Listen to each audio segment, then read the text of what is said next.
이번 월간 카이세 굉장히 에너지틱이 넘치시는 분을 모셨습니다. 그로메트릭의 김관영 대표님을 모셨습니다. 한번 간단하게 소개 한번 부탁드리겠습니다.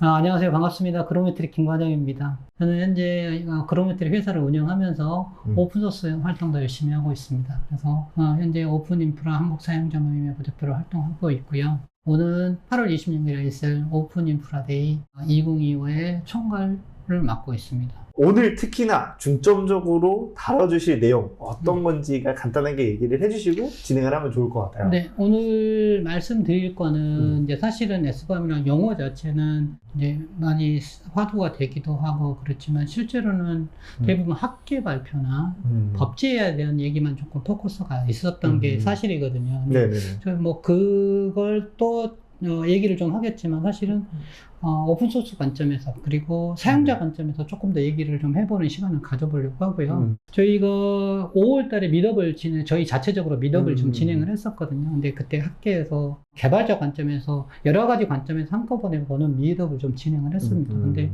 오늘 그 규제 관점이나 그리고 글로벌하게 해결책을 제시하는 관점, 그리고 사용자 관점을 한꺼번에 보는 시간을 가졌다면 오늘은 조금 더 나아가서 개발자 관점을 조금 더 얘기할 수 있는 시간, 그런 시간을 가져보려고 합니다. 네, 너무 좋습니다. 네. 그래서 가장 첫 번째 장표로 띄워주신 게 이 소프트웨어 공급망 사고에 맞습니다. 관련된 내용들을 가져와 주셨어요. 예. 요건 어떤 거를 다뤄주실 건지. 첫 줄 보시면 2023년도에 한 60억 정도의 피해액이 발생했다고 하고요. 그리고 26년에, 그러니까 내년이죠. 네. 110억, 그러니까 약 두 배 정도의 예상 피해액이 발생할 거라고 예상을 합니다. 그러니까 결과적으로 보면 실제로는 기업업체들이 한 3년 만에 더블이 되는 예상 피해액이 나왔다는 거는 그만큼 공급망 공격이 더 많다는 얘기를 하는 거거든요.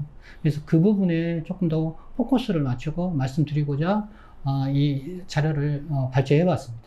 이거는 실제로 이제 소프트웨어 공급망이 예전에 상용 소프트웨어를 사실 쓰는 것보다는 요즘에는 오픈소스를 대부분 가져다 쓰는 경우가 많거든요. 근데 네. 이 자료는 실제로 어떤 조직에서 전년도보다 오픈소스를 더 많이 활용할 거냐 말 거냐에 대한 질문인데 당연하게도 96%, 거의 100%에 가까운 수치가 전년보다 더 많이 사용하겠다는 의미를 얘기를 하는 거거든요. 너무도 당연하게도 많이 쓰고 있다. 이 얘기를 말씀드리려고 이 자료를 이제 발제를 좀 해봤습니다.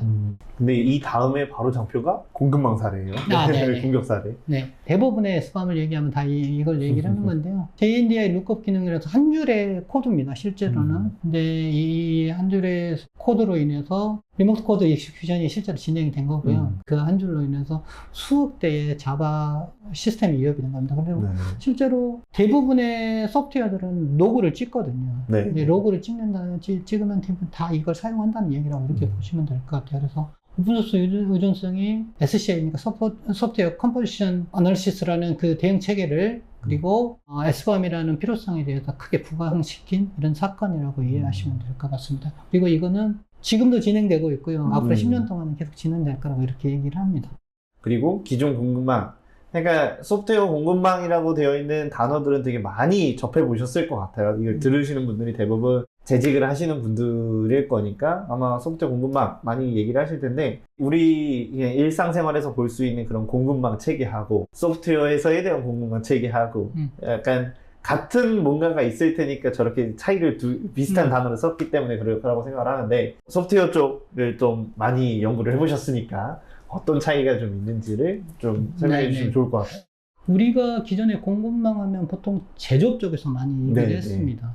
제조업에서는 공장에 들어가 공장을 만들고 제품을 만들고 그게 실제로 딜리버리 돼서 최종 소매점에 가서 그 다음에 최종 커스터머에 전하는 게 일련의 서플라이 체인이었어요. 사실은 그건 눈으로 잘 보였습니다. 네, 중요한 건. 근데 소프트웨어 공급망 체인은 사실 보이지 않는다는 거예요. 눈으로 확인할 수가 없다는 거게. 실제로 눈으로 볼 수 없기 때문에 내가 어느 정도의 임팩인지 사실 알 수가 없는 거예요. 그래서 구성 요소가 끝까지 뭐 정확하게 뭐 발견되거나 이러지 않으면 굉장히 어렵습니다. 내가 인지하기가 어려운 상황이고요. 이런 게 실제로 기존 공급망과 소프트웨어 공급망의 차이라고 이해하시면 될 것 같습니다.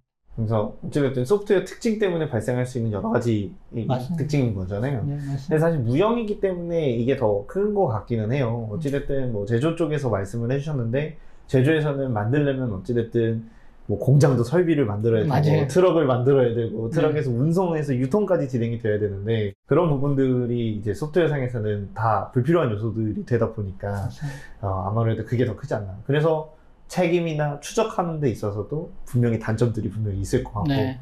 그렇기 때문에 공급망에서에 대한 공격 이슈들이 진행이 될 것 같은데 그런 특징들 때문에 실제로 이 공급망에 대한 동향들도 바뀌어 왔을 거라고 생각을 해서 다음 장을 준비하셨을 것 같아요. 네. 네. 그래서 실제로 이제 이게 이제 이렇게 빠르게 보이지 않고 빠르게 움직이고 그다음에 파급 효과가 굉장히 큰 공급망에 실제로 이제 계속 사고가 나왔기 때문에 그리고 기하급수적으로 사고가 네. 피해가 늘어나고 있거든요. 그래서 이제 대표적인 규제를 많이 만드는 미국하고 유럽에서는 선제적으로 조금 규제를 만들었고요. 그리고 우리나라의 경우는 기사하고 작년도에 기사하고 국정원에서 기관 한 3개가 모여서 소프트웨어 공급망 보안 가이드라인 1.0을 발간했고요. 일본도 뭐 의료나 그다음에 통신분야 쪽에서 SBAM 계속 연구를 하면서 진행을 하고 있습니다.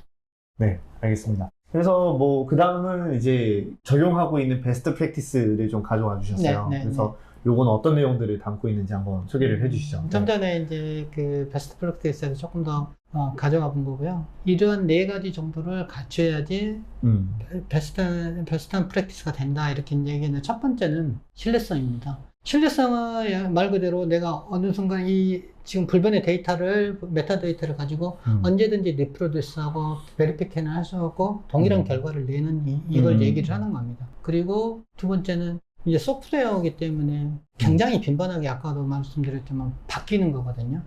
빈번하게 바뀌기 때문에 이게 자동화가 필수입니다. 그래서 CI하고 CD 과정에서 계속 지속적으로 취약점 스캔도 하고 SBAM을 생성하고 그 다음에 배포를 디플로이먼트 검증을 하고 과정이 있어야 휴먼 에러를 제거할 수 있다 이런 얘기를 하는 거고요.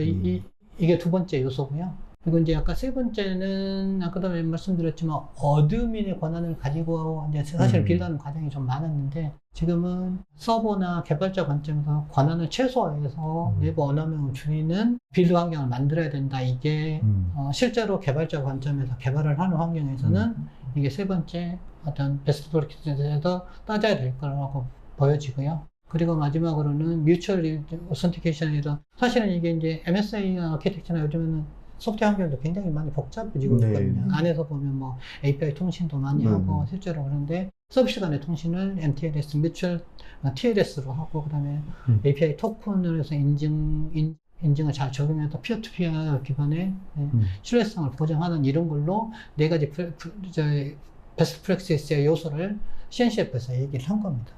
SBAM 말 그대로 소프트웨어가 뭐가 들어있다. 이 소프트웨어는 어떤 게 들어가 있다는 것을 명확하게 알려주는 겁니다.